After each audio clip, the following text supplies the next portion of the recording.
Hello guys, welcome back to the channel. In this today's tutorial, I'm going to show you how you can blend your videos on a CapCut PC. Okay, here I have created a project on my CapCut PC, and first of all, I'm going to add my videos to this CapCut timeline. I'm going to add this video as the main layer, and for the second video, I'm going to add this one. Okay. And I'm going to adjust the length. And if you want to blend two videos, we just need to go to the basic option right here.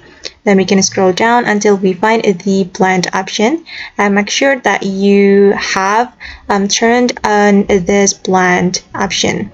And you're going to select the blend mode that you want to apply to your video. And for example, I'm gonna go with overlay.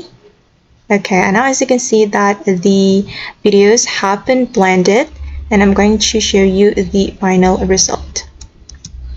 Okay, this is the final result.